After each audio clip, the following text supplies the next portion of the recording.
Welcome to another episode of Paradigm, where we delve into the lives and insights of remarkable individuals shaping today's dynamic business landscape. Today, I'm absolutely honored to spotlight Farah Zafar, a tribalizer well known for her boundless energy and success. From pivotal roles at the Dubai Holding to her current positions as co-founder and CEO of Lyvely, as well as managing director and group CLO of Phoenix Group, Farah Zafar exemplifies leadership in both traditional and cutting-edge industries. Let's get straight into the conversation. Farah, absolute pleasure having you. Welcome to Paradigm. It is such an honor to be with you today, Mina. Such an honor. Thank you so much and welcome. Do you like the room so far? Are you feeling comfortable? It is super cool. I love it. It's so cool. Yeah. Love the studio. Tell me, how was your day so far? Oh my God, it's been chaotic. I get up at 6 a.m., go to the gym, do 500 emails. I've got 3 jobs, so it's kind of crazy. So and typical Farah day. Typical Farah day. Right, I see. Well, it's actually a typical Rockstar day, but typical Rockstar day. Sorry about that. I'll be calling you Miss Rockstar today in the podcast. So Farah, obviously, there's no doubt, any room you enter in this entire universe, you're going to light it up with your energy, with your personality. And then there's the stunning looks. And then on top of all of that, there's the rock star, lawyer, entrepreneur, and everything that comes with that. So thank you, darling. I just wanted to say you're probably one of the most powerful and coolest women I'll ever get a chance to speak to. So thank you so much for this opportunity. Thank you, Mina. Likewise, I'm an absolute fan. You're incredible. And I'm so honored and grateful to be with you today. Did you hear that? Thank you so much. Now, Farah, obviously, when people see you, right, they perceive success, they perceive power. And I would say that a lot of those that perceive that, they don't stop for a second and just think, okay, what did her journey look like? Yeah. How difficult was that path to reach, the phase that you are today, the Farah Zafar, right? Yeah. So to kick off our conversation, I just wanted to go all the way back in time and just kind of talk to the real Farah. I'm not saying you're not real now. I'm saying the very beginning, right? No, I love it. How you began. Where did all of this chaos and success start? What a question, Mina. I think you're so right, because I think a lot of people, they see you at this level and they just think that you were supported. You probably have a rich husband. You have somebody that's supporting you, and it is so not true. It's funny, and I think I love the question because it goes into who you really are. And who I really am is actually a little Pakistani girl that grew up in the UK. That's so cute. Yeah, I am. And, my father emigrated from Pakistan when he was 18 after the India-Pakistan war that happened, which was actually the biggest migration ever in the history of the world. 18 million people were migrated. So he lost everything. They lost their house, he lost his father, he lost everything. And, that's a whole book in itself, which I will write one day. Survival mode. It was. But he then moved to the UK, never knowing anything. And he was on a boat, he was on a ship for I think 6 to 8 months, where he nearly died of, food poisoning. But he landed in the UK and, he had 3 jobs and he just worked and it was all for measly money. I remember he used to make £1, which is about, 4 dirham for the entire week, working 3 jobs. Just to survive the day. I don't even know if you can survive the day with the £1. Exactly. But the fact remains is that, I think it's a story of most children that come from immigrant parents, is that you're right at the bottom of the food chain.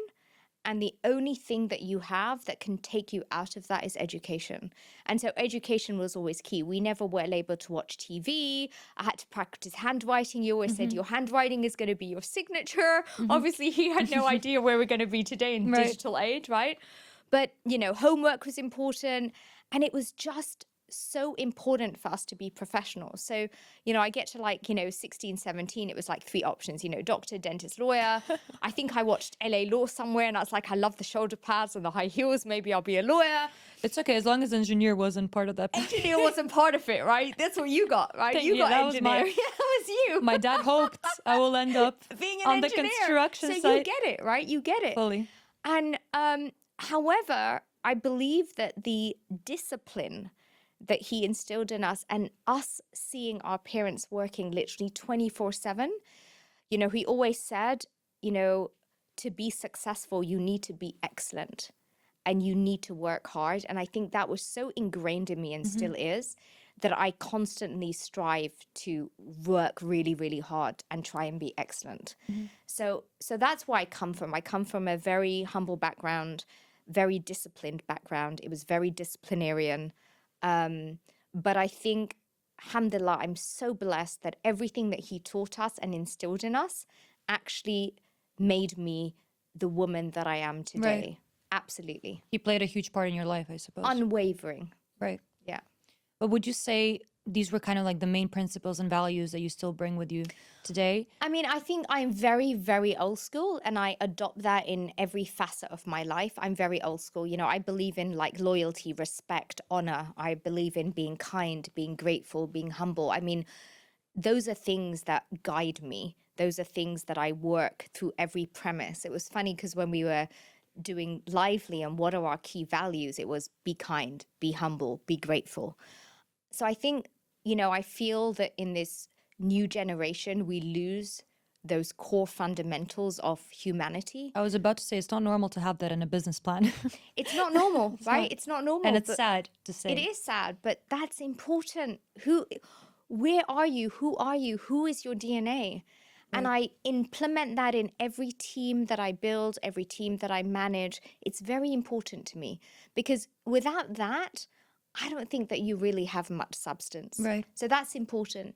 In addition to that, a big part of me is faith, and faith not perhaps in the traditional sense, but faith in the belief that you can only really achieve great things Mm. if you're able to harness the power of the universe. Right. And that is very important to me. Right. And it's been a journey too. It's been a journey. You have to appreciate it, right? You have to understand it. You have to have your conversations with God. You have to understand religion. Right. But I think the world now is such a sad place. We've lost so much humanity. So, everybody needs to go back to fundamentals. How do we be kind? How do we be gracious? Be grateful. Just be a good person. Have respect. Have loyalty. It's not Say that hard. please. Say thank you. It's not hard. It's Right. basic fundamentals. So yeah, You're that's what talking I'm going to to do. a huge lover of Joe Dispenza. Oh, okay. And yeah, I believe he's a that legend. we are energy beings. We are. And it's so important that the energy that you radiate is And Mina, it was very much a journey for me because I've always been a very positive person. But, it was only when The Secret came out, I don't know when. the secret. The Secret came out, right? And it was this, there was this shift that happened across the universe because people started to be able to have a manual that they could read. And for me, it was really interesting because I kind of read it the first time and I went back and I thought, wow, I've been practicing it without knowing. So now what happens when you Blessed. have knowledge? What happens when you have education? Right. And this is also the mission that we have with Lively is how do you educate people to have freedom and abundance? That's my main, you want to ask why, that is the why, right? Right. How do you do that? How do you make a change? And, I learn every day, I'm still learning, but the idea that you could only really reach your true potential, you have to believe in something so much bigger than yourself and you have to tap into this universal energy because you can't do it alone. Of course not. If people think that you can do it alone, you're going to be totally minimized by what Isolated. goes on in your head, right? Yeah. So that is also, a big thing. People say, how do you do it? How did you do it? Did somebody support you? Do you have a man? No, you do it through hard work, execution, relentlessness, and you believe in a force that is bigger than yourself. And you call it whatever you want. You call it God, you call it divine energy, you call it the universe. I call it grace, I call it divine power.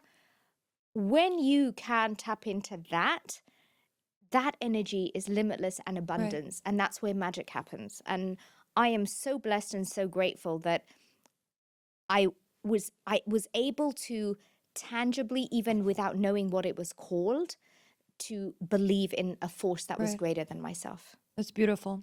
I absolutely agree with everything that you've just said. And I love how you kind of connect everything, from your job to your personal life to who you are. And yes, there is a bigger power something Yes, above that kind of guides us all. Now, absolutely. talking about shifting universes, you did shift from the UK to the Middle East. I did a long, long time ago. Yes. So, how's life in Dubai? What are the highs and lows in your opinion? For me, there are no lows in Dubai. There's only highs and absolute respect and admiration. I mean, I think I was so blessed to have moved. So when I moved to Dubai, I didn't even know where Dubai was. I didn't know anything about Dubai. I got headhunted by His Highness Sheikh Mohammed, the ruler of Dubai. Just a 7 hour flight. I didn't know anything about Dubai. I had no clue. And of course, when I came here, it was, it was at the beginning of how it was going to take shape. And I think that seeing it over the last kind of 23, 24 years, if you are not inspired Mhm. by the absolute legendary vision and the might of execution that took place, then, I don't know what you're doing. But Right. simply that, I think, inspires us all to be better, to dream bigger. And just seeing this, it's about transformation and magic happening.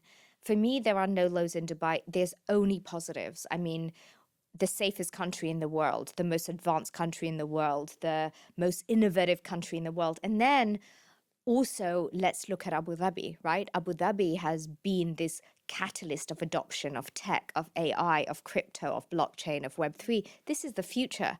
I don't think any other country has taken such a forward looking stance on Mhm. this. And therefore, the future is Dubai, the future is Abu Dhabi, the future is the Emirates, and it's all possible because of leadership, right? It's because of this visionary leadership that has not faltered in what they wanted to create.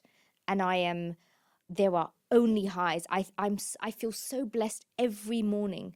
Every morning still when I drive to work, I look at the majestic, magical city that we live in, Right. and you can only be inspired by that. And I just wanted to say it's so beautiful to actually have a government that acts like a role model. I think that's the most important part of living here. Yeah, I mean, I don't think there's anybody that denies the vision and the transformative, magical vision that is Sheikh Mohammed bin Rashid. Right. Um, and I had the pleasure of witnessing it firsthand and had the pleasure of seeing everything come in motion and where we are, over the last, 23 years. He is the most visionary ruler in the world, right? Right. But what he has created, I think, inspires all of us. Right. And then I think Abu Dhabi takes it on that federal country world level, where now you're talking about really competing on a global stage and taking that stage and an entire shift of, the world that Mhm. has to move into tech, DeFi, and innovation, And we're because in that it. is the future, because we're here. Right. People think it may happen, it's not going to happen. It's already here. We've been it for a couple of years. Nobody's adopted it, but we have to. So to be in the Emirates is literally the greatest, grandest blessing of my Right. life. Would you say that moving here was kind of the beginning of that long book of your career and kind of like that trampoline that you used to continue and to grow that thick skin that you have? Um, yeah, I think so. I mean, I think that's an interesting question because, I was really happy in the UK. I was like, I finally, I wanted to be a corporate lawyer. I qualified. I was working in, a great little firm in Mayfair, and I thought I'd made it. I You bought gotta my love first. Mayfair. Yeah, I was like Park Lane girl. Yeah. I had a little apartment in Lancaster. I thought I'd made it, and then I get this call out of the blue, and I think the message here was you take a chance with life, right? Even when you're not sure of what is going to happen, you believe in the journey of life. And that is what I think that lesson was to me, that you take a chance. I didn't know anything about anyone. I didn't know anyone in Dubai. I had no clue where I was going. I was young. I was in my, mid to late 20s. I was very young and I didn't know anyone, but I took a leap of faith. And it was very, very hard. But I do agree with you that taking that leap of faith changed the entire trajectory of my life.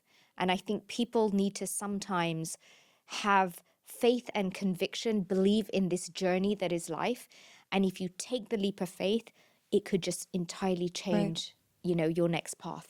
I can really relate to that. I mean, coming here for me as well was identical. Out of nowhere, it So tell was. me about you. I mean, it was over 368 CVs sent, obviously, COVID times, Europe falling Right. apart. And I remember I was writing for The Economist at the time. And No I wrote way. an That's article amazing. about Dubai. Okay. I looked at my mom and I'm like, Mom, why don't I send my CV to Dubai? I mean, we come here for holidays. It seems Right. like a cool place to live in. Yeah. Reminds me of Moscow, where I was born and raised. Right. And she was like, why not? So I Okay. sent my CV to Dubai 2 months later. As easy as it is, got the job, moved after nearly over like 400 CVs sent in Europe. That is incredible. It's crazy how God guides you, Guides whatever there you. is, guides you to go to this Guides you. But then other path. it's ultimately you that makes that decision, right? Exactly. So God guides you, and it's about taking that leap I of could have faith. stayed, of course. Absolutely, which would have been easier for you. Of course. Home, you know, mommy's cooking. You know, Exactly. yeah, totally. But anyways, now looking back, what would you say was your favorite part of your career? I mean, you did change a lot of jobs, you've changed a lot of companies, you've been in corporate, entrepreneurship now. What would be your favorite part of your career? I know this is going to sound really awful. I don't think I have a favorite part of my career because, to be honest, for me, everything was incredibly challenging. I think I came into, you know, we're looking at, you know, 23 years ago, and before then in the UK. So my career trajectory was always, for me, it was like, okay, you've got to be here for like 3 years, and then you're going to go here, and then you want to do this, and then you want to do that. So if I was ever to give myself advice, and to anybody listening to this podcast, it would be enjoy the journey, because I think I didn't. And you have to appreciate, Mina, that at this time there were not many women in roles where I was in the roles. So it was very difficult. You put the man boots on? Yeah, I mean, it was difficult, right? And so I don't think I can sit back and say this was an incredible job where I was valued, appreciated, nurtured, supported, all the things that your Gen Z people need now. I mean, I'm so old school. We were locked in a room and abused for 24 hours a Right. day, and you have to perform, right? Right. But you do it. However, I will say that I'm incredibly grateful for the journey, because that entire journey of hard work and perseverance and never giving up and believing in the truth of who I was culminated to this moment in time where this is the first time that I feel in control and proud of a journey, because the journey is mine. You've created your own company. Yes. Okay. And would you say Lively is the creation that you've, formed during COVID, during the pandemic, where you realize, okay, there's other meanings in this world. It shouldn't be a 9 to 6, Yeah. working hour deal for me. Is this where Lively came from, where you could sit with yourself in a room and just figure out what it is that you want to do next? It's so funny. Look, I think when the pandemic happened, there was this paradigm shift of adoption of technology, right? We all saw it. It was so funny. My father, bless him, who was like 90, bought his first iPhone, and we were doing a Zoom call, and I was like, this is legendary. Like this is what's happening. And I looked back at my life and I thought, and I've had a difficult time in corporate. It has not been easy, right? So I got to the stage of my career where I was like, everybody would have thought I'm at the pinnacle of my career. I've hit my glass ceiling, blah, blah, blah, blah, blah. But for me, I saw this paradigm shift happening, and I looked back at my life and I thought, I've created billion-dollar companies. I've supported all of these amazing CEOs in my life, but now it's my time. And I thought, I only knew two things. Number one, how to build billion-dollar corporations. Number two, the future is tech. But I am the most, or was the most, technologically challenged person out there. By moving one iPhone to the other iPhone was a challenge. But I saw that if I was going to have to be successful in the future, it had to be tech. Right. And this is how Lively was formed eventually. Yeah, and then it's actually a funny story. So I kind of decided that I was going to leave corporate. I was done. I was not going to do it anymore. I was going to do something else. And a very good friend of mine said to me, Farah, you know, you've got to start looking at your brand. You've got to start being on Instagram more. You've got to. And I was just like, where does your legacy go? What happens to it? And there was all these like barrage of questions. And I had reached the pinnacle of where I thought I could go in my career. And I knew that being, you know, what, maybe I shouldn't say it, but I believe that I'd hit my glass ceiling and there was nowhere that I could go that was And I going to mean, you've be. had enough experience at that point to kind of reach it. Yeah. So, So I've done my hard yeah, work. I'm there. exactly. What are you going to do next? What more? What more? Unless you do it for yourself. But doing it for myself in the industries and sectors that I was in for 25 years no longer made sense because of the paradigm shift of technology. So so my friend was like, what are you going to do? Where are you going to be? You've got to be on Instagram. You've got to be. And I started really looking at this ecosystem and I was like, listen, I love everybody on Instagram, but I'm just not an IG girl, right? I don't care about me in a bikini taking a photo of what I've eaten. course. That's not me. So I started looking at this space and I realized that there was this entire population that had lost their jobs because of COVID. And everybody, every brand, every company, every individual understood that in order for you to have a sustainable business, you needed to be online. And there was the shift into a digital era that we didn't really know about. And that's when I decided, and my co-founder, who's this incredible guy called Dave, who we're so aligned. Yes, we heard a lot about Dave. You've heard a lot Yes. about Dave. Dave is incredible. He's outstanding. He's God's gift, right? It's God's gift to me and the Lyvely journey, because we're two co-founders that are super alike. He saw it from a creator perspective because he was in wellness and everybody that he knew were losing their jobs. And so we kind of came together and we looked at social media and we looked at the fact that big tech controls us, right? On a Meta. funny detox retreat, On a right? detox retreat. Yeah, like 7 years ago, I was there with coconut oil in my hair on a detox retreat for 7 days. I hadn't eaten. I was on a water fast and I meet Dave.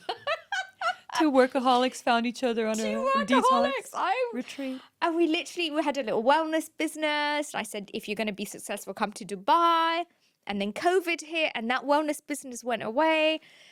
And it was just meant to be. Right. But the idea of it was you've got big tech that makes trillions of dollars. I was about to say. Exactly, right? You know, I think Meta is on like, you know, $1.36 trillion market cap or something. What do they want us to do? They want us to be on Instagram for 5 hours of our day, which a lot of us are, right? And on WhatsApp and on Facebook, which is redundant, but it's still there. And they want to create followers of all of us to capture our data. They capitalize, they make money, all big money goes to big tech. We don't control that. They control us though. They control your data, what you see, what you hear, how you feel. And I think we've seen that more recently with what's happening in the world. For sure. And what we thought, which was a task so much more mammoth than us, right, was, are we able to revolutionize this space? And if so, what does it take? And therefore, we really wanted to create something whereby creators and anybody that had a digital presence would actually benefit from the ecosystem that you're in. I mean, Instagram's never given you a check, right? You probably spend 3 hours of your life on Instagram. You know how much money Instagram has made from you. I mean, you don't benefit from that ecosystem. You are just that one in a billion people that circulate this ecosystem to the benefit of somebody else that is not you. And that had to change, you know, and it changes with the spirit of DeFi and Web3 about being decentralized, about ownership, about, you know, empowering people. And how can I create my own content that I can monetize and control at the end of the day? I mean, you can create content and you can put it on Instagram and you might be elated that you have X amount of likes, but what does that do for you? It does nothing for you. Right. So the premise of Lyvely is if you have content and if you have a community, you come on, you monetize from it, you control it. And we've given you all of the tools to do that. But on the flip side, if you're a user or a consumer, you should equally benefit, right? There has to be a mutually beneficial ecosystem for users and consumers alike. We wanted to revolutionize this space. And the premise always was, how do you give freedom, and abundance? How do you allow people to monetize from their passion? How do you allow people to monetize from doing what they love? And that was the premise of Lyvely. Right. Although we're pretty chained up on social media at the moment, it's You exact are. opposite. It is. What would you believe are like the most important qualities to consider when creating, let's say, and managing a social media platform? I think, I think it comes down to the fundamentals of why you do it, Hmm. right? So all social media platforms right now are there to control the mass population globally, right? From what they post to what they read to Thank you what for their saying content it. is. It's true, right? Yeah. That's it. Now, how do you revolutionize that? And that's why I always said, we're the platform for the people. The people have to believe in us to succeed, right? It's a big ask. It's a huge ask, right? That's why we're the platform for the people. Like, come and support us because we're doing this for For you. you, yeah. I'm not doing this for myself. I'm literally doing it for the people. Dave is incredible. We are literally trying to revolutionize a space for the people. So we need to be supported by people. But what does it create? It means that your ethic and your foundation is what? And for us, it was really about, you see, you have to understand the world at the moment. Where are we? Humanity is losing at an all-time Mm-hmm. high. Mm-hmm. You've got decentralization and Web3 and DeFi, less than 5% of the world's population. You have poverty. You have so much stuff that's going on in the world that should not be, okay? And you have the top 1-2% of the world controlling everybody else. We're all puppets. That's all we are. We're all followers, right? And there's around 1 billion people that don't even have a bank account in the world. Thank you. And then we are transgressing into a digital age, right? Which is going to be even more of a digital age when AI is fully empowered. Then your global population has almost gone even lower. Mm-hmm. So, what are we doing here? So, if you cannot elevate population to becoming or being part of this digital age where they can monetize, poverty is the beginning of it. You're Right. talking about controlling an entire world population, okay? Because the most important commodity in the world is data. What do you see? What do you consume? What do you hear? It's a big ask, but we're trying. How was it, I mean, getting investors for the business? Was there anyone that you found that actually believed in the idea, or was it because ultimately you're going against, right, the big Yeah. guys. You're going against what they want from us. Look, it was so funny that you asked this question, Mina, because given my corporate career, right? I was the head of capital transactions for Dubai Holding. I've been on both sides of the table. I've been in the region for a long time. I'm a well notable lawyer that's been in investment and corporates. I've built billion-dollar corporations. You would have thought it was easy, right? I thought we were going to do a pitch deck and we were going to be able to raise I mean, you have capital. the I connections, you have the have the net. Yeah. connections. I've proven myself, right? I've been in the region. I've done this for all of the men that I've worked for. I've done it for all of the organizations that I've worked for. So why couldn't I do it for myself? Oh my God, Mina, it was like it was so insane. I think we pitched to like over 100. No. I swear to God, 100. And I swear to God, every time we pitched, we pivoted the deck. And I don't know if you've met Dave. You think I'm positive? Dave is Dave Next is level. just positive personified, right? So you get both of us.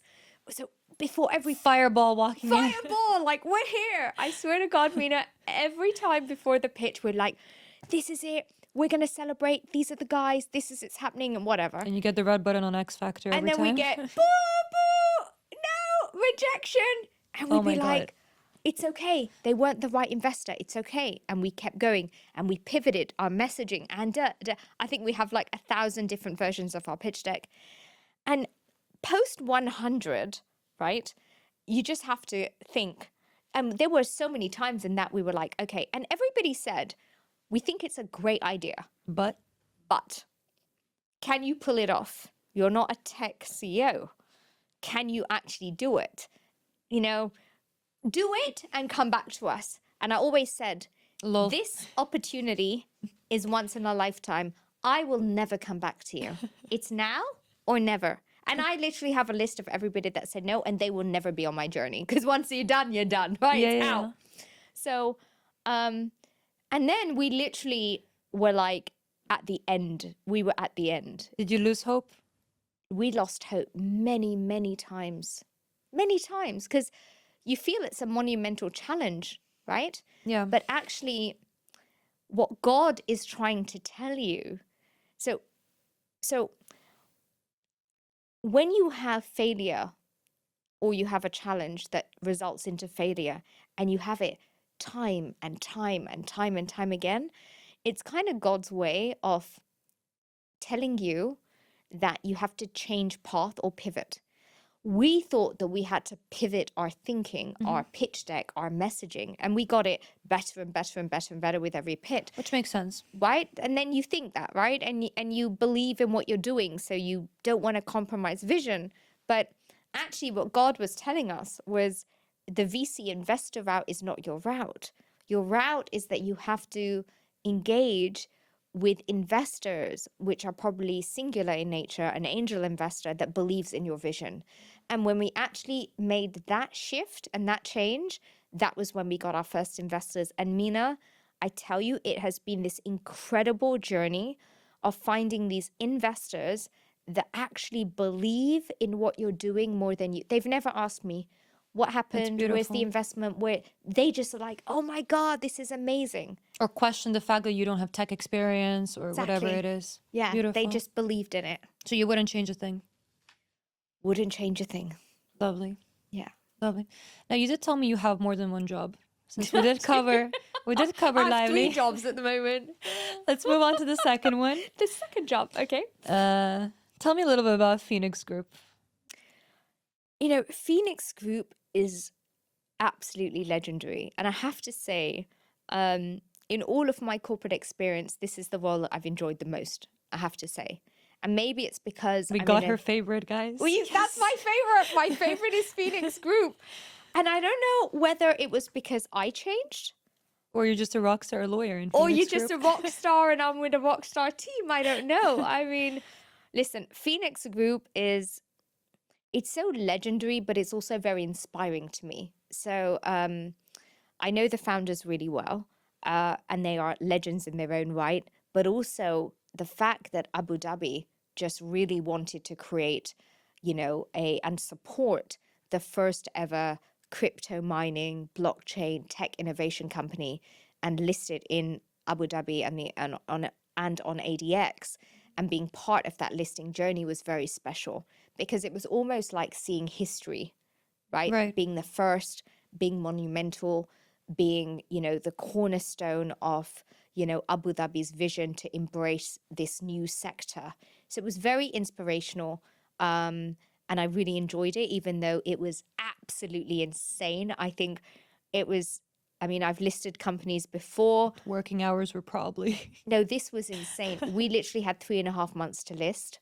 Oh my God. And you're talking about almost listing like a startup infrastructure to a listing infrastructure. It was insane.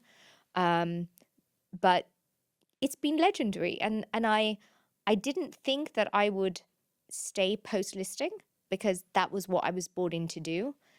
But it's been such this monumental drive and energy, and everything that we do is so innovative that it's very much seamlessly picked into the person that I am today, Right. which is very much forward thinking with respect to tech. So yes, I'm the MD and Group Chief Legal Officer of Phoenix. Very proud of it, very proud of them. Just the group chief legal officer and managing director. Nothing more than that. No, but doing that and Lyvely is challenging.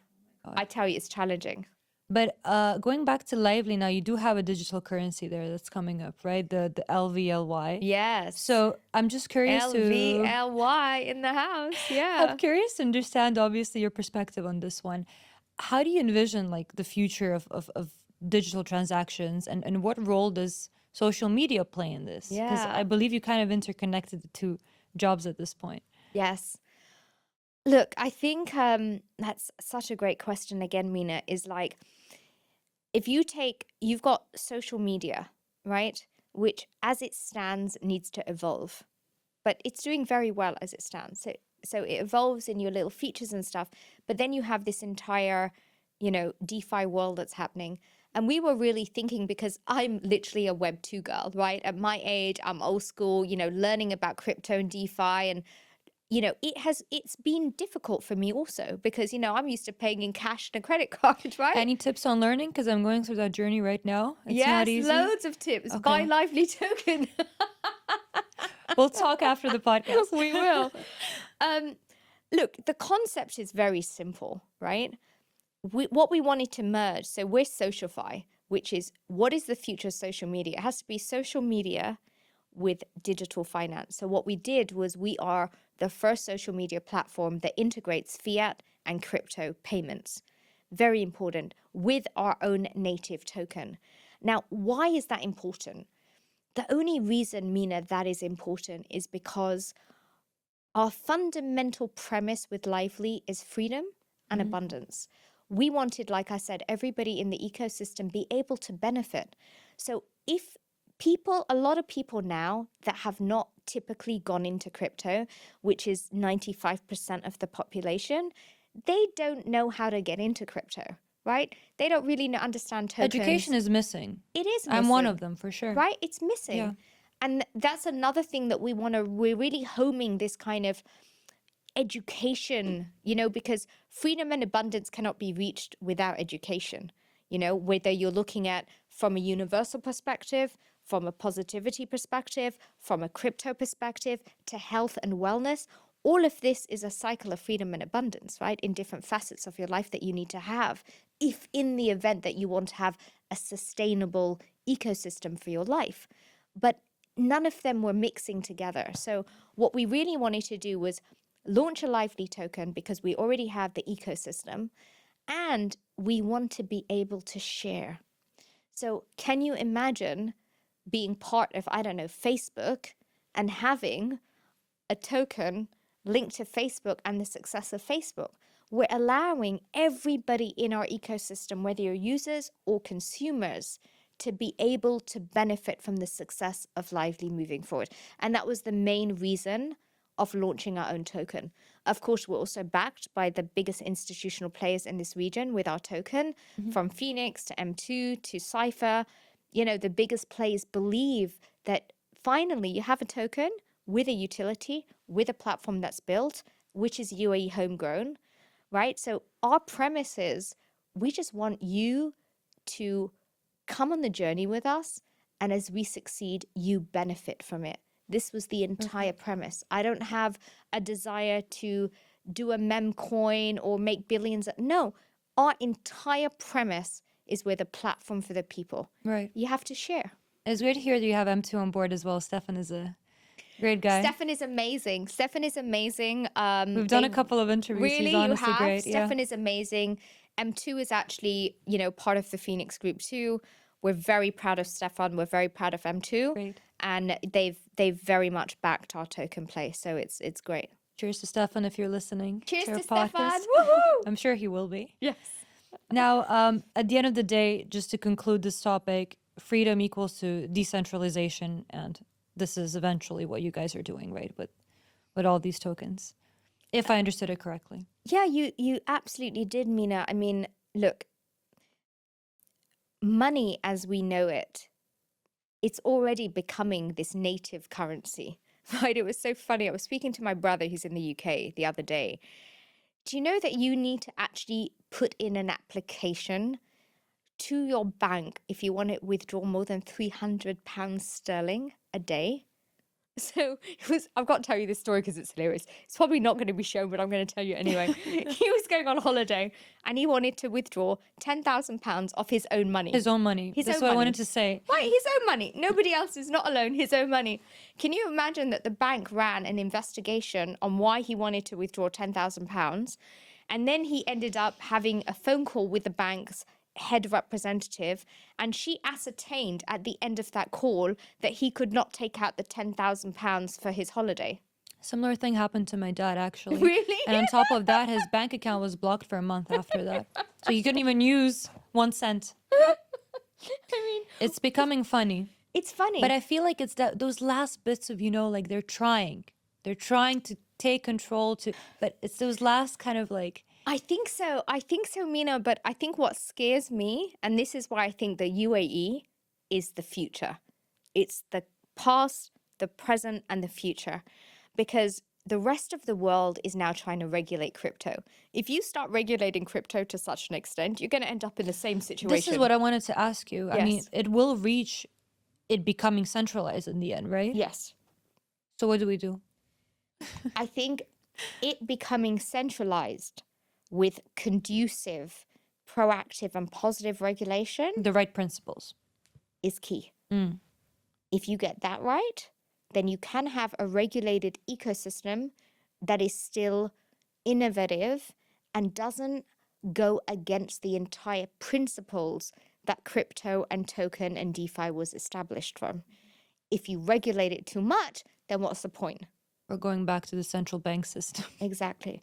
Which is why I think that utility tokens Mhm. within an ecosystem, within a closed loop, are literally, if anybody now needs to make money, everybody's like, well, you've kind of lost the game, right? We're in the Train bull has market passed. right now. Hasn't been that great. Bitcoin is where it is. The people that made a lot of money came in like back in the days. Is Yeah. there potential? There is, but it's a utility token within an ecosystem. Everything else is going to be regulated. It's going to be interesting where that's going to go. Yes. But I'll use you as my main advisor. Yay! From Anytime, now on. darling. Now, going back to you. Okay. How is it, I mean, handling 2, 3 jobs at the same time? How are you juggling it all? But then again, having time for yourself as well is important, right? I don't have any time for myself. I'd love to sit here and say, I meditate and I take Go my to the dog for a spa. walk and I go to the spa and I see friends. And I mean, none of that is true. I, you see, it's not just about having 3 roles, it's having 3 roles that are very demanding and that I'm very passionate about, right? So it's not like having a 9 to 5 role where I go in and cash a paycheck and then I go and do mine. I'm very passionate about all of the roles And responsible. and responsible and really excited about them. So it's kind of like being on this, at this time in my life, being very passionate. I've always been passionate about what I do, but passionate about a multitude of things, but also over, having developed skills for the last 25 years, being able to be intuitive and make very quick strategic decisions very quickly helps. Being able to enable a team and empower them and inspire them helps. And therefore, I feel that where I am now, because of everything that I've gone through, I'm able to do it. However, it means a lot of sacrifice. I have 0 time to myself. I run around all the time. I make 5 to 10 decisions in every minute of every day. I'm totally glued to like my 500 WhatsApp chat groups and then Slack and then Gyro with my tech team. It is insane. Sometimes I get very burnt out and I feel, can I actually sustain doing it? What do you do in those moments, though? What helps you get back on track? I mean, I pray. Mhm. I spend some time with my little Rockstar puppy. Cute. Yeah, he's so cute. He's literally the light of my life. Speaking to him. Yes, I'm like, Rocky, Helping. we can do this. I can totally imagine. I'm literally like, Rocky, the reason I'm doing this is that you can fly everywhere with me. Okay, Habibi, we're doing this. Literally, the light of my life. I think I feel compelled with a responsibility to give this my best shot, because today and this hour and this minute will never come back. Right. And I'm not getting any younger. Right. So it's now or never. And I just hope and pray that God gives me health and He Most important thing. gives me the energy to get through it. That is it. I'm literally surviving on like a breath and a bit of water. Seriously, it's insane. Mina, it's insane. Would you say this is your purpose in life? To create this change? That's a deep question, Mina. Because I mean, I would look at it that way. Every time something is difficult, you would say, "This is my purpose. This is what I was placed here to do and to become." It would help at least to motivate me. I feel that, how do I say this? I feel that, to be honest, I'm just gonna now be really honest. I'm really disappointed in the world right now, Hmm. okay? And everything that's going on in the world. And I believe that people need to step up and start doing things that are positive, that have humanity at its base fundamental, that are trying to do things for the greater good, right? And I'm very disappointed with the world. You know, I used to be inspired by rulers of countries and tech billionaires, and I was so inspired by these people. And now I'm not, because I'm disappointed. It's what you don't want to be. No, you have to, so you have to make that change, right? And it's like, you know, it's all about talking about the change, but you got to do it yourself. So, yes, very much so. How can I explain it? It's not about being egotistical. It's not about it being a legacy, although I hope that it will be, Hmm. because I don't have children. I made that sacrifice a long time ago to be Hmm. successful. So I would like to make a positive change in the world. So it could be a little bit about legacy, but it really is about trying to give our message to the world that we are trying to do this There's still hope. to make a better place Yeah. and to build a platform for the people. But for that, we need people. We need people to love what we do, to appreciate what we do. And what has been magical, Mina, is you know, in the last month or so, we've really embraced our top founding creators for Lyvely. And these people, you know, it's amazing when they say, if you're true to who you are, you will build your tribe. And I've always thought about the DNA of people. That's how I built teams: DNA, trust, loyalty, honor, respect, old school, you know, substance, integrity. And we're seeing this shift now happen to Lyvely. We just hope and pray every day that God is with us, the universe is with us, and we could be supported Hmm. in the mission to make the world a slightly better place and to make it a little bit more equalized and Right. create a space where anybody in the world could actually come into a digital ecosystem, because the world is in a digital ecosystem, right? And you could control how you make money, and you could be in control of your livelihood. And at the same time, with a token play, that you could experience freedom and some abundance because you are part of the entire ecosystem that we're trying to build. That's the hope. That's the prayer. That's the dream. Right. And that But ecosystem is only going to grow, hopefully. inshallah. Yeah. Yeah. Why do you think there's, and I've never asked this question to anyone else before, it just pops in my head now. Why do you think there's so many successful people out there in the world that are just unhappy? They have the money, you know, they have everything they could ever desire, but they're unhappy. Why do you think that is? I love how you're asking me that question, because I mean, you are a positive bubble of joy, and I believe that every day you do wake up with a positive mindset, and it's great to see that, because so many times I interview people and you can feel that something's off inside, yet they have everything at the same time. yeah. First of all, I am delighted that you think that I'm happy, because it's funny, because my little brother always says it to me. He says, "But are you happy?" And I'm like, I haven't really had a chance to think about it. Hmm. I haven't had a chance to think, am I happy? But I'm very positive. And my name is Farah, which actually means joy. So I think it's like ingrained that Engraved. I'm kind of happy and positive. You don't have a choice. I You have don't to be have a happy. choice. It's who I am, right? But I think you're right, because sometimes I do think that I need to take a step and I need to think, am I happy? Because I'm one of those people that is so obsessed with performance and success and delivery. Self-analysis and And, you know, I have the imposter syndrome, bigger than anybody else. I was so nervous about coming in today. I was trying No, to I prep. don't I didn't believe have you. time to prep. I swear to God, Mina. I And didn't believe you when I it heard will it. literally take everything in me to watch this when it's recorded. Everything, every single thing. Just let me know what timing I should send it to you to make sure you're Yeah, you will clear. need to gauge me, right? Gauge me. Give me a couple of days notice for me to get my head together.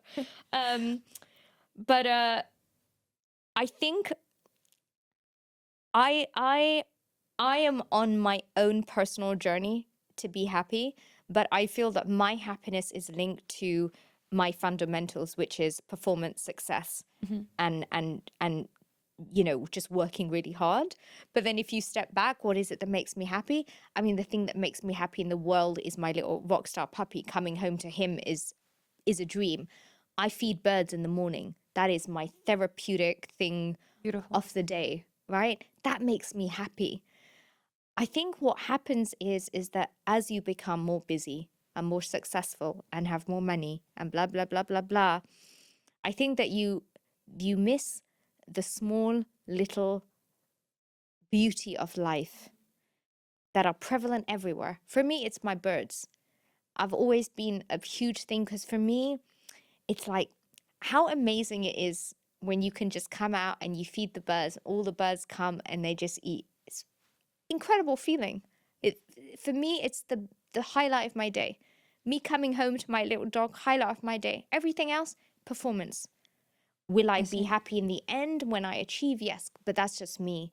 So I think that people generally are not happy because they're looking for happiness in something that ultimately cannot give you happiness. Right. Wealth will not give you happiness. Success will not give you happiness. I read a lot about the fact that there's two types of happiness. There's a materialistic happiness and then there's the inner happiness that we have. And that Right. materialistic happiness should never go above the inner happiness. And the moment that it does, it's down to fail. I don't think that you ever have material happiness.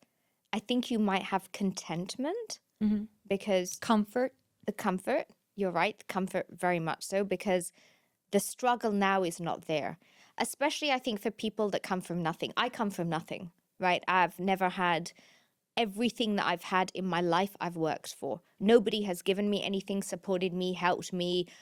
I've worked for literally everything in my life. So, with that, it's actually not happiness. It becomes like contentment, comfort, satisfaction. You did it, pride, perhaps, right? But happiness, you're right. That's inside that Drives you. it. Well, I think you've got to find it, Mina. Right. I don't think it just comes to you. I think you have to make a conscious decision to find it, to be happy. And I think my mother always used to say, she used to say, happiness is the contentment of life. And she said, don't ever look above you, look below you. Right? And I think that if you were content with life and then you would turn that into happiness and being grateful, that might be the key. But I'm not an expert on happiness. I'm trying to find it on my own. Right. Yeah. No, but beautiful that we got to discuss this. I love that. And the fact that you haven't asked anybody else Yes. that, Mina, I love Yes. that. I don't know why I got It's your inspired exclusive. listening to. Yes. The podcast about happiness. Right. And No, how to find it. I do have a couple of questions left for you.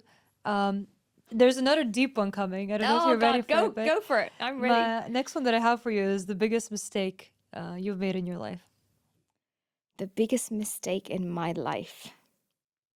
And of course, now you can say, I've learned from it. Thank God it happened. But I've never wanted to talk about this ever in my life. I'm so sorry. So I'm just going to say it and then be done with it. I actually got married once. It was the biggest mistake of my life.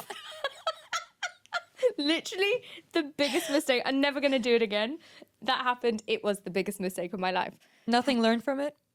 I learned a lot from it. A lot. So much. So much. But what I would like to say about mistakes is you have to make them. You have to make them. And it's the same with failure. It's the same with challenges. Like, I believe fervently that you have to step into it and you have to go through it. right? Because if everything was just like a great life, I mean, Right. that's hardly a story, right? You have to think of your life as chapters. You know, you got to have a suspense chapter and then a down chapter and then you rise up Right. chapter and then you Right. get destroyed. And there have been many moments in my life I have been destroyed and I've been left with nothing. Many moments which one day I will speak about.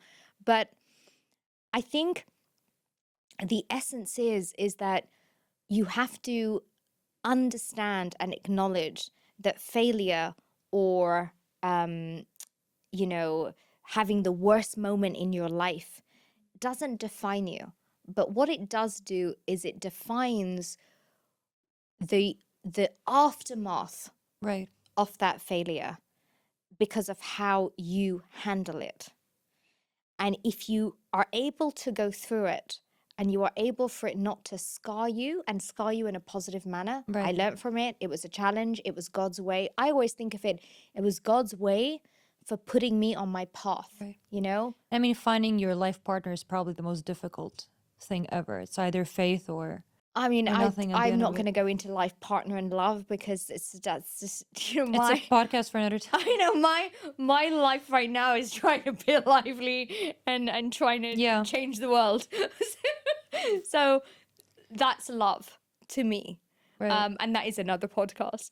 But failure, I think, you know, failure is actually when you give up and you allow the failure to define you. That is failure. Other than that, there is no failure in my life. Yes, did I make a mistake? I made a mistake. I got married. It was a bloody horrendous situation, nearly destroyed me, but it's okay. But it wasn't a failure because I got through it. I learned from it. I would never do it again. Would you say that it led you to the proudest moment in your life? Mm, no, that didn't lead me to anything because it was an incident that happened. It was a good 10 years of my life, which I destroyed, deleted, and put in the back of my head and never thought about it again. So I didn't allow it to influence any part of my life. So absolutely not. It did not lead I me see. to anything. But what would you say is the proudest moment of your life? I'm sure you have many. It's hard to pick. To be honest, the only time that I actually feel proud is if my father was proud of me. That's the only time. And it's weird, right? Because we're in like different ecosystems, you know. Babajan, as I call him, is very old. He, you know, it's different. We're in a different world. So whenever he's a little bit proud of me, You're a happy girl. I'm so happy and blessed. That's it. That was the proudest moment.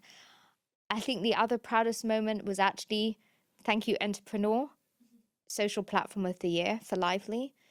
That was a proud moment, Mina, not because of the award. It was a proud moment because it symbolized to myself and Dave that the journey that we were on was finally a little bit ratified or justified. And it gave Solidified us, in a way, yeah. yeah, exactly. And it gave us wind under our wings to fly higher. And And you so need that motivation we every needed it. now and then. We You needed it. need It's it. been, you think it's easy? It's been a journey. We've been trying to do this for 2.5 years, Mina. It's been a journey. It's only the beginning. I'm sure it's gonna Inshallah. fly high, fly high. Inshallah. Now, my interrogation is over, Oh my God, it's over? That was but easy. Okay. we've had some audience questions that came through last Okay, night. let's go. Audience questions. So I'm gonna pop a few of them. No God. Okay. Audience, be kind. So, audience question from Cassie. Hi, Farah. Hey, Cassie. First, I wanted to say you're a true inspiration and amazing public speaker. I've been in the events Wow. industry for 10 years now, and I'm planning on opening something on my own. What would you say are the main things I have to watch out for in that mindset switch from the corporate world into entrepreneurship? Corporate world to entrepreneurship. Well, first of all, Cassie, I salute you from starting your own business and doing this on your own. That's amazing. You got it. Yay! You have it, absolutely.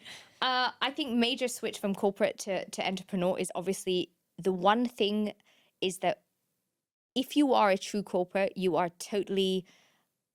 derive your value of who you are through the company that you work for and the title that you have and the paycheck that you get. That defines you. Moving to an entrepreneur, you're now on your own. And it's a very scary proposition because now you have to define who you are and what are you promoting. And So the rules. you set the rules, but it's a very scary journey, right? You don't have anything to save you.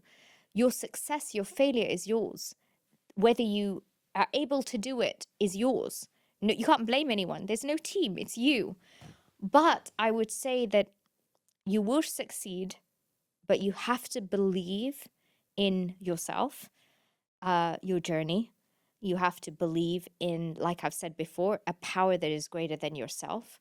You have to harness the power of prayer and grace and God and divine power, because all of those things will enable you to be successful and go through challenges that you will go through as an entrepreneur. And good luck to you. You're going to do amazing. Cassie, I think that was one of the most beautiful messages Cassie, we you've ever love you. received and piece of advice. So thank you for the question. Moving on to Jess. Jess. Hi, Jess. Hi, Farah. My Hey. question is very simple. What does it take to be an entrepreneur? That's the $1 million question, Jess. I could go on for this for hours. Look, I think every entrepreneur's journey starts with vision, right? You need vision. And it's okay if nobody else gets the vision, because it's your vision. But you have to be able to close your eyes and think it and feel it and experience it. And that vision, you have to stand behind it with all conviction of every facet of your being. And if that is your vision, then you're good. Because that vision will be your North Star, your guiding star, your light, in difficult times. So first thing, vision. Okay, vision without hard work, I've always said it, is just a dream. Then it's about hard work execution. Now you have a vision. Now you stand behind your vision, you stand behind it. Okay, now hard work execution, because your vision will never come to light if you don't execute your vision. So that's second. I think the third one is the power of faith and prayer, but also having resilience. And resilience is a part of power and prayer, right? Because you need prayer and energy to be resilient and to have that inner strength. So resilience, because as an entrepreneur, trust me, you will have like 100 million failures and challenges before you get one success. And that was why I said the winning social platform of the year was so important to us, because it gave us a little bit of validation. Like, whoa, all these failures that we've had, whoa, there's one win.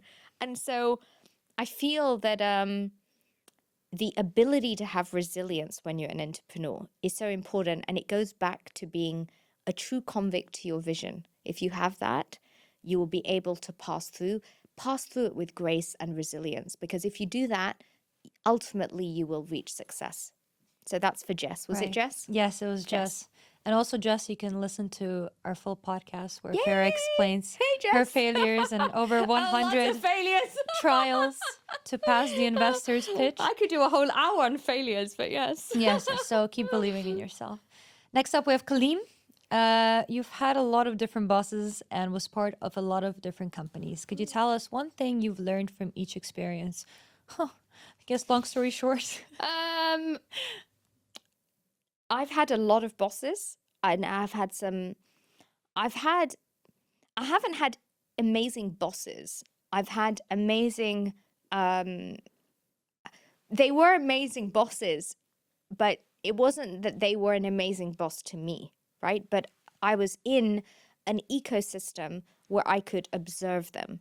So what I did over the last 25 years is all of my bosses and all of the people that I've worked for, from visionary rulers to visionary CEOs to tech crypto billionaires to people that I've met, I'm a great observer. So I took the opportunity to observe, and I took from them what were their amazing traits and what did they lack in. I'm also a great, I love to study, leaders and world rulers of our time and history. Alexander the Great, what did he have? Cleopatra. And you just have to understand that if you could learn from who they are, then you could be a better leader, a better boss, a better employee, a better, you know, how do you do that? How do you inspire people? So I've learned a lot from them. I couldn't pinpoint any one. I mean, of course, Sheikh Mohammed is the most visionary ruler of our time. He's the boss. I mean, he's the boss. And like he is the boss of everybody that could take inspiration from having a vision to having a dream to executing it. And the reason that he could do it so well, because he could see what the future of Dubai was meant to look like. Right? He could see it. It was so clear to him. That's why I say, like, you need to be able to see it and experience it and feel it, because then you can execute. You know where you're going. You have your North Star. It's going here. So I've had the privilege of working for the best of them. I have learned so much from the best of them. But the most important thing is observe, learn, and then try to implement. Kaleem, hopefully that answers your Kaleem. question. Thank you. Well, I don't know about the next one. Oh my Honestly, God, you Farah. have like a difficult question for me? It's not that difficult. Okay, go for it. It's from Samir. I don't know if we should Hey, answer this one Samir. or not. Okay, let's do it, and then we decide to edit or cut it out. It was the last minute question this morning. I decided to put it in, but you're more on. than welcome not to respond to it. Okay. He's asking you if you're single. Am I single? No, I'm not actually. Ta-da! There you go, Samir. She's not single. Samir, thank you for the question. Unfortunately, I'm not. But Samir, I have to tell you, you've picked the right role model woman. So keep fighting for that, and thank you for the confidence. Farah, I think that wraps up our discussion. Yay! That was so enlightening. I don't- I really actually enjoyed that. I feel very light and therapeutic after. I feel great. I don't Thank even you. know where to start. Honestly, I've had such an amazing time speaking to you, and I'm so sad that we have this 1 hour I know. Let's go on. stop, right? But we'll definitely be speaking again, maybe even doing some Absolutely. projects together. I would love to I would continue love that. this relationship that we have, and honestly, best of luck to you. You're a true inspiration. Thank you. And I think you're sensational. And I really enjoyed it. And I'm absolutely honored and grateful to be with you today, Mina.